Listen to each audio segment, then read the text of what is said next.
बिस्मिल्लाहिर्रहमानिर्रहीम। अस्सलाम वालेकुम स्टूडेंट्स। 10th बायोलॉजी और यूनिट नंबर 11 होम्योस्टेसिस पर बात कर रहे थे हम, और आज हम पेज नंबर 22 से यूरिनरी सिस्टम ऑफ ह्यूमन पर बात करेंगे, जो कि आपके लेफ़्ट साइड वाले पेज पर है यहाँ पर जी। इससे पहले हम स्किन और लंग्स पर बात कर रहे थे, जो कि होमोस्टेसिस ऑर्गन थे ह्यूमन बॉडी के। तो आज हम किडनी पर बात करेंगे, यूरिनरी सिस्टम ऑफ ह्यूमन, जो कि किडनी पर डिपेंडेंट है बॉडी के होमोस्टेसिस फंक्शन के लिए जी। तो चलिए बेटा बढ़ते हैं लेसन की तरफ। यहाँ पर आप जी, तो इससे पहले लास्ट यूनिट में हम पढ़ चुके थे बेटा कि हमारे जो लंग्स हैं किस तरह खून में कार्बन डाइऑक्साइड के इर्तिकाज़ को मुस्तकिल रखते हैं और ऑक्सीजन को इनहेल करते हैं, कार्बन डाइऑक्साइड को निकालते हैं। ठीक है, तो अब हम ये जानेंगे कि इंसान का जो एक्सक्रीटरी सिस्टम है उसे क्या कहते हैं। ठीक है, और वो कैसे काम करता है जी। तो the excretory system of human is also called urinary system. तो क्योंकि हम यूरिनरी सिस्टम ऑफ ह्यूमन पढ़ रहे हैं, तो हमारा जो एक्सक्रीटरी सिस्टम है उसे भी यूरिनरी सिस्टम कहते हैं। ये यूरिनरी सिस्टम जो है हमारा दो गुर्दों के एक जोड़े यानी दो किडनीज़, ठीक है, यूरेटर और यूरेथ्रा, और इसके साथ यूरिनरी ब्लैडर पर मुश्तमिल होता है। ठीक है, ये है हमारा एक्सक्रीटरी सिस्टम, जो कि दो किडनी, दो यूरेटर्स जो कि किडनी से निकलने वाली नालियां हैं, जो वाश होने वाले ब्लड से यूरिया यूरिक एसिड को ब्लैडर में यूरिनरी ब्लैडर में लेके आते हैं, और फिर यूरेथ्रा से उसे बॉडी से डिस्चार्ज कर दिया जाता है। ठीक है, तो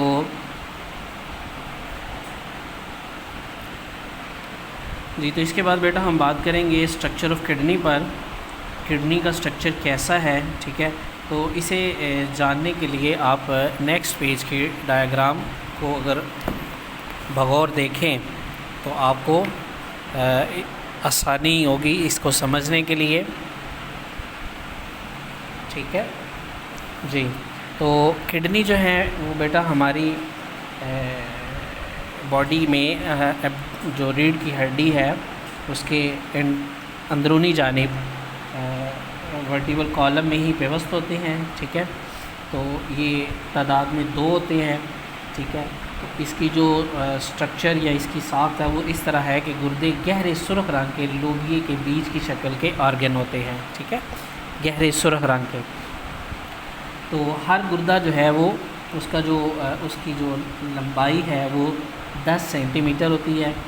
ठीक है, और ये 5 सेंटीमीटर तक चौड़ा होता है। ठीक है, यानी इसकी लेंथ 10 सेंटीमीटर है और 5 सेंटीमीटर ये चौड़ा होता है, और 4 सेंटीमीटर तक ये मोटा होता है। ठीक है, तो इसका वज़न तकरीबन जो है वो 27 ग्राम तक होता है। ठीक है, एक किडनी का।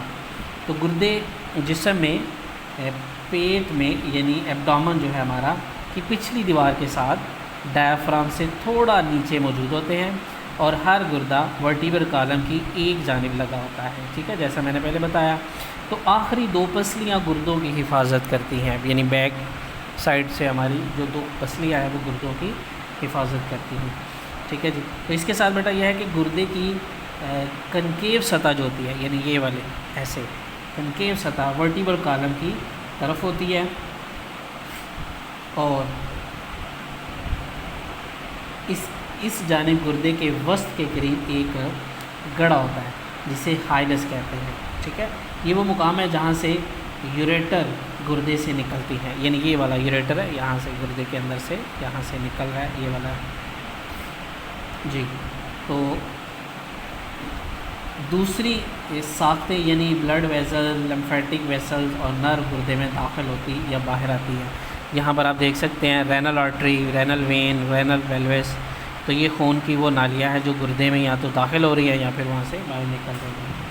ठीक है, अगर हम इसको काट दें, यानी इसको अर्जी तराशा काट दें, तो अंदर से इसको देखें तो तूली तराशे में गुर्दे के अंदर दो हिस्से नज़र आते हैं आपको।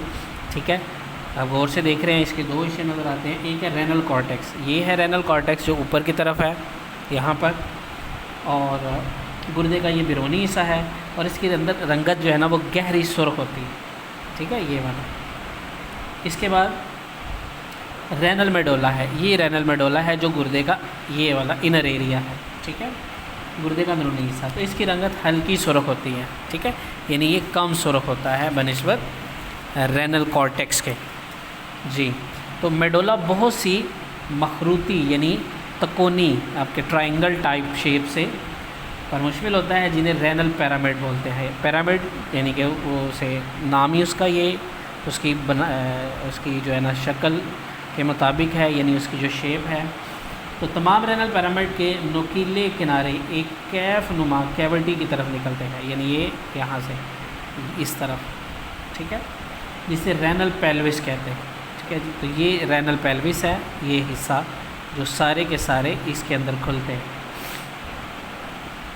तो रेनल पेल्विस गुर्दे के अंदर यूरेटर का ही चौड़ा किनारा होता है, यानी ये वाला जो यूरेटर है, अगर हम इसे ऊपर की तरफ बढ़ाते जाएं तो ये पीला एरिया आगे की तरफ जाते हुए ये कंप्लीट फैल जाता है इस हिस्से की तरफ, यानी यूरेटर की बुनियाद होती है। यहाँ से ये यूरिया, यूरिक एसिड और फालतू मादाजात जो हैं ब्लड से वाश होने के बाद इसमें एंटर होते हैं और फिर इस यूरेटर की बेस से नीचे की तरफ उतरना शुरू हो जाते हैं। ठीक है जी, तो ये तो था इसका स्ट्रक्चर। ठीक है जी, अब इसके काम की बात करते हैं, लेकिन इसके साथ साथ मैं आपको ये बताता चलूँ कि बेटा ये जो रेनल पिरामिड है, रेनल पिरामिड में आपको ये सुरख लाइनें सी नज़र आ रही है ना, ये एक्चुअल गुर्दे की फेलियाती अकाई नेफ्रोन है। ठीक है, तो हर गुर्दे में 10 लाख से ज़्यादा नेफ्रोन पाए जाते हैं। एक नेफ्रोन की दो बड़े हिस्सों पर मुश्तमिल होते हैं, यानी रेनल कॉर्पसल और रेनल ट्यूबल। नेक्स्ट पेज पर हम उसके भी डायग्राम आपको दिखाएंगे और उसके फंक्शन के बारे में भी आपको बताएंगे। जी, तो नेक्स्ट पेज पर आएँ। जी स्टूडेंट्स, तो होप सो आपको डायग्राम जो है वो बिल्कुल प्रोमिनेंट और वाज़ेह नज़र आ रही है। ठीक है, तो हम बात करने जा रहे थे द स्ट्रक्चर ऑफ नेफ्रॉन पर, जो कि गुर्दे की फंक्शनल इकाई है, यानी फंक्शनल यूनिट है उसका। तो यहाँ पर हमने बात की थी कि जो नेफ्रॉन है उसके दो हिस्से होते हैं। ठीक है, एक को हम बोलते हैं रेनल कॉर्पसल, ठीक है, और दूसरा है रेनल ट्यूबल। ठीक है, तो अब बात करते हैं कि रेनल कॉर्पसल क्या काम करता है और ये कैसे मतलब जो है ना वो गुर्दे से अपने फंक्शन को कंप्लीट करता है या उसके स्ट्रक्चर के अकॉर्डिंग। ठीक है जी, तो गौर से देखिए, आपको गौर से डायग्राम को गौर से देखने पर तो हमें यहाँ पर नज़र आता है सबसे पहले ग्लोमेरुलस।